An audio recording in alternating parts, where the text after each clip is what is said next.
Здравствуйте!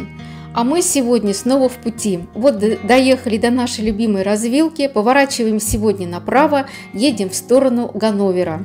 А хотим сегодня посетить красивый достопримечательный городок, который называется Хамельн.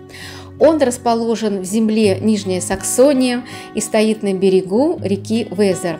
Вот мы только что проехали поле с подсолнухами.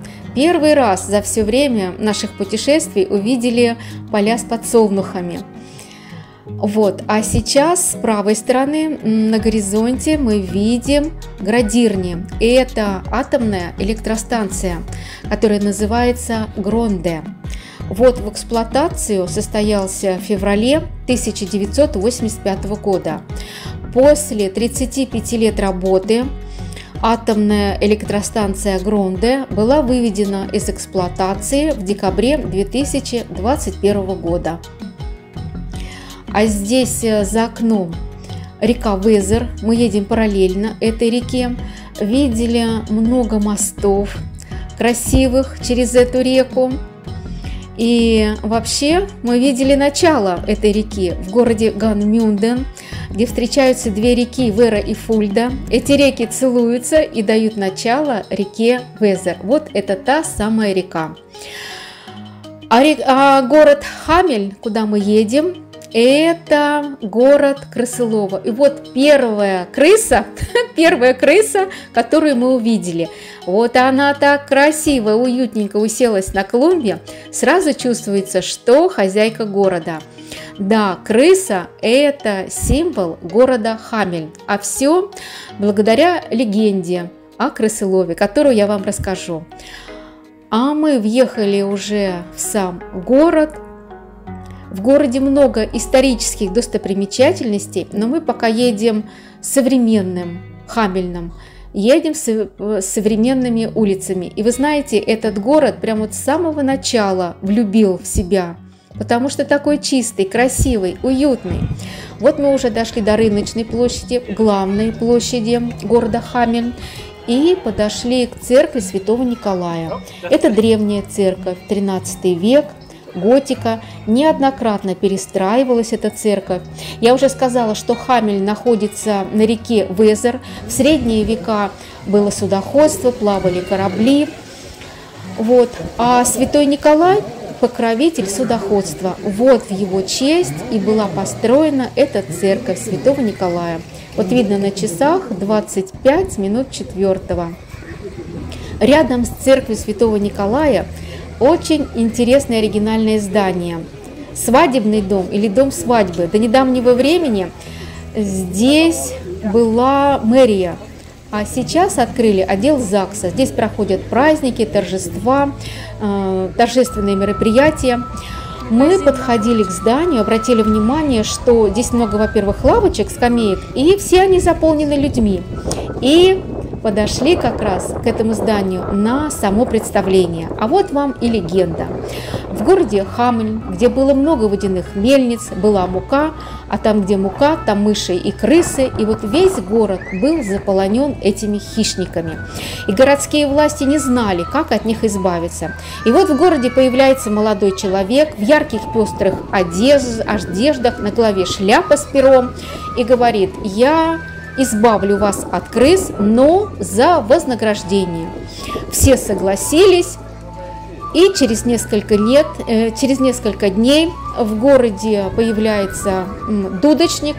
Он достает свою дудку, играет, и отовсюду стекаются крысы.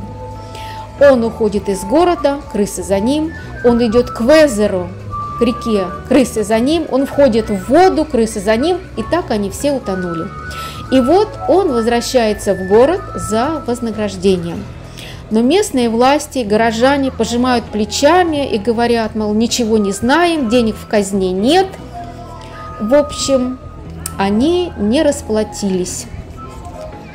Дудочник ушел из города, но через несколько дней появился в другой одежде, с дудочкой.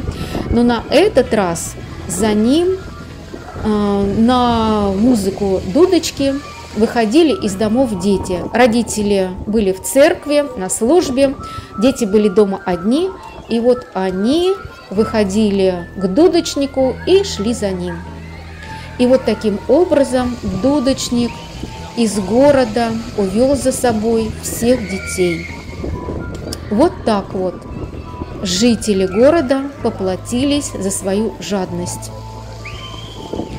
Хочется думать, и так все думают, что дудочник увел детей не куда-нибудь, а в рай. Далеко-далеко за город, за высокие горы, там, где солнце, тепло и светло. Но только двое детей остались, хромой и слепой. Но эти дети не смогли пролить свет на эту историю. Вот такая легенда. И благодаря этой легенде Хамель знаменит на весь мир. Его знают все как город крысолова. А представление закончилось, но все сидят, никто не расходится. Никто не расходится. Вот сейчас исчезнут последние сказочные фигурки, ставни закроются, и в городе будет обычная повседневная жизнь. А еще вот этот свадебный дом известен тем, что здесь вот находится карельон. Это механический музыкальный инструмент, представляющий собой набор неподвижно закрепленных колоколов, языки которых соединены с клавиатурой при помощи проволочной передачи. Вот. А мы все стоим на одном и том же месте. Церковь Святого Николая, свадебный дом, они рядом. Рядом вот еще фонтан. Сегодня тепло, но не жарко. Но детям не мешает это купаться, нырять в этом фонтане. И вообще, когда жарко, тепло, и слышишь брызги, шум воды, как-то и настроение поднимается, не так уже и жарко. А вот здесь еще обратили внимание, стоит Фиат. Такой красавец. Посмотрите, как надраен, начищен до блеска.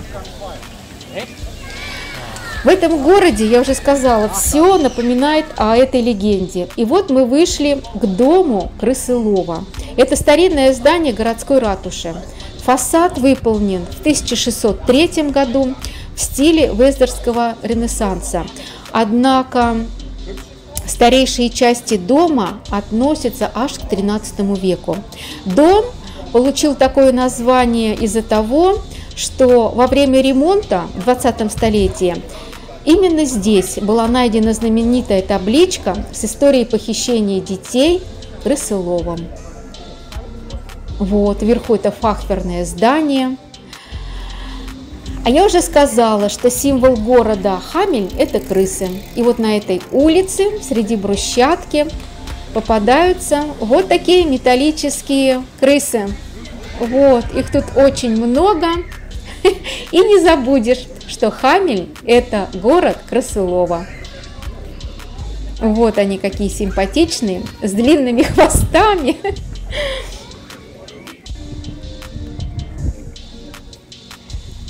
Это опять же любуемся фахверными домами.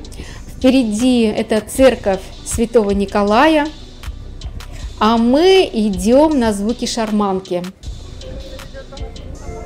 И уже увидели шарманщика.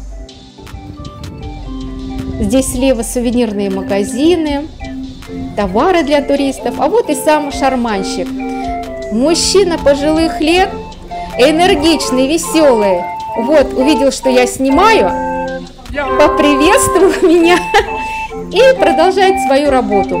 Вот мы только не поняли, это у него настоящая шарманка или запись включает, но от этого впечатления не убавляются. Вот он поиграл, повеселил, переехал. Очень приятный мужчина. И у всех сразу радостное, хорошее настроение. Дочка хотела его отблагодарить, но оказалось, что он не берет бумажные купюры. Мы уже потом догадались, вот у него стоит здесь желтая шкатулочка.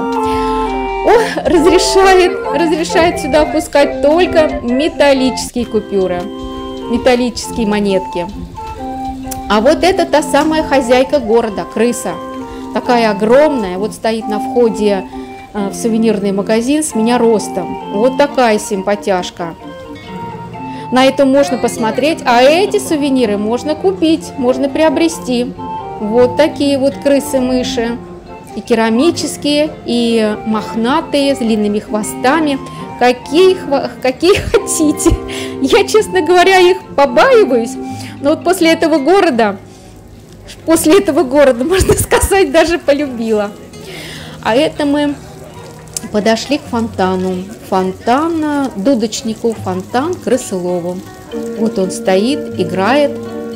И надо сказать, что в городе есть улица Молчания, по которой, по легенде, Крысолов уводил детей. Так вот, на этой улице по сию пору законодательно запрещено исполнять любую музыку, запрещено танцевать и веселиться. Эта улица – единственное плохое напоминание о тех несчастных событиях.